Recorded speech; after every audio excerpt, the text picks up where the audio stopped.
I booted up ARMA Reforger and my PS5 screamed, not in pain, in fear. This wasn't just rendering trees and shadows, this was rendering intent. It's like the game was actively conspiring against me with its own ecosystem. You drop in, expecting to fight a war, and instead, you're immediately thrust into a forest with no context, no briefing, and a man named Drip Sniper 420 shouting over proximity chat that you've got the wrong frequency and he's not helping noob logistics. Welcome to Q for Review, where we queue it, play it, and become emotionally attached to your supply truck. I pulled ARMA Reforger out of the catalog in this edition of the Backlog Cult's unofficial therapy session, where we trade hot takes and trauma in equal measure, all while pretending we have time to actually finish the games we start. In this game, you spawn, die, and question your place in the military-industrial complex. ARMA Reforger doesn't ease you in. It throws you in, blindfolded, with the map from 1985 and an attitude problem. You hit spawn, and the game just stares at you, like, you should already know what to do. Figure it out, soldier. This game doesn't onboard you. It waterboards you with realism. It's military realism cranked past immersion and straight into existential dread. There's no tutorial, no UI friendliness, not even a mission marker to hold your fragile hand. The game assumes you are either a NATO certified squad leader with 20 years of service or someone who's just gonna scream into a walkie-talkie until you get kicked. And if you're the second one, congratulations. You're already playing it right. Tell me I'm wrong, but this game made me question if I've actually ever played a shooter before. If your first spawn ended with you team killing a guy who looks suspiciously like you. I know we joke, but this game had me staring at the spawn screen like it owed me rent. Like it made promises and just ghosted me at the front lines. Let's talk systems, because Reforger isn't a shooter. It's a bureaucratic sandbox disguised as combat. This is not about kills, this is about roles. And you are lying if you've never felt prouder delivering boxes than in this game.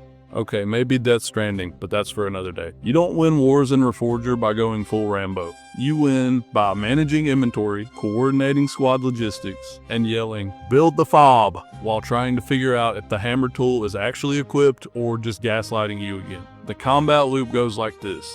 You spawn, pick a role, grab some gear, get in the truck with 3 strangers who all sound like a kid, some variation of European, or a middle-aged guy who hates his real life, or all 3. Then you try to accomplish an objective that shifts every 10 minutes. And by accomplish, I mean get within 200 meters before the server restarts. When your squad communicates, the logistics chain works, and your fob doesn't get nuked by a rogue supply truck, the game actually becomes transcendent. You feel like part of a larger machine. You're a cog, sure, but you're a very necessary cog, and that's rare. Most games try to make you feel like the hero. Reforger makes you feel like a guy who drove a truck full of boxes to the right hill, and it becomes more satisfying. It's fun, until suddenly it isn't, and then it is again. It's emotional ping pong with bullets, bureaucracy, and betrayal. Let's be honest with each other. You've played Reforger for 5 minutes and thought, I got this. Then you opened your inventory and the lie unraveled faster than your squad's flank under mortar fire. You button mashed to deploy a radio backpack and ended up making your team spawn in the middle of a highway. You've hoarded loot, stolen trucks, friendly fired the engineer, and rage quit after getting stuck in a bush. So be honest, how many teammates have you accidentally team killed while trying to throw a grenade? Let me know in the comments. You've done this, don't lie. And if you say you haven't, you're either lying or you haven't played long enough. This game is built for people who emotionally rotate through a dozen unfinished games and decide, you know what I need? A game where I spend 30 minutes fixing a radio and still feel like I accomplished nothing. You've ever spent 40 minutes driving and never made it to the objective. We say we're tactical, but we're all just LARPing logistics roleplay. We scream about base defense while casually placing the ammo crate in the open like it's a picnic basket. Sometimes you don't need polish though, just vibes. And this game, it's got dangerous vibes. Like a friend who always says, trust me, right before doing something wildly illegal.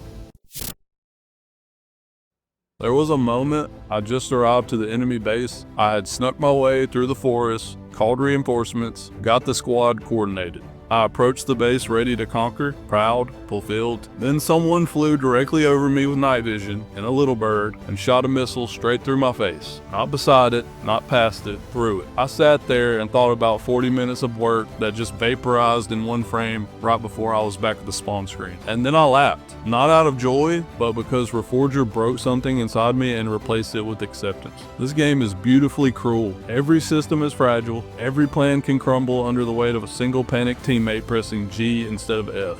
And yet, those are the moments you remember. The perfectly coordinated operation? Yeah, that's cool, but you're not thinking about that. You're thinking about the time your buddy called in a helicopter pickup and it crushed him. Drop a... If this game has ever made you uninstall and then reinstall within the same hour. This is not a shooter, it's not a sim, it's not even a casual experience or a get good grind. It's a test of patience, of teamwork, of how many times you can screw up a simple task and still come back for more. And all the chaos and randomness is what makes it addicting as hell. And the community elevates this game to another level. I'm talking about you, Drip Sniper 420. Because while other games are busy chasing loot boxes and dopamine loops, Reforger just exists. Unbothered, unfinished. ARMA Reforger gets a 77. A little buggy, a little empty, but real. And real hits harder than polished. Sometimes it's not about the game being great, it's about the game sticking. And this one, it sticks like emotional chewing gum in my soul. You either hate this game in 15 minutes, or fall into a spiraling obsession that lasts until you accidentally drive your supply truck off a cliff and everyone yells at you in German. Either way, it's an experience. Alright, that's it for this one. If you've made it this far, you're either a masochist or you're part of the Backlog Cult, possibly both. Like the video and comment your ARMA sins, or tell me how wrong I am. That's tradition. Subscribe to join the Backlog Cult. We don't finish games, we emotionally rotate through them. Check out my other videos for more chaotic opinions. Thanks for watching. Cue it, play it, slay it. Peace.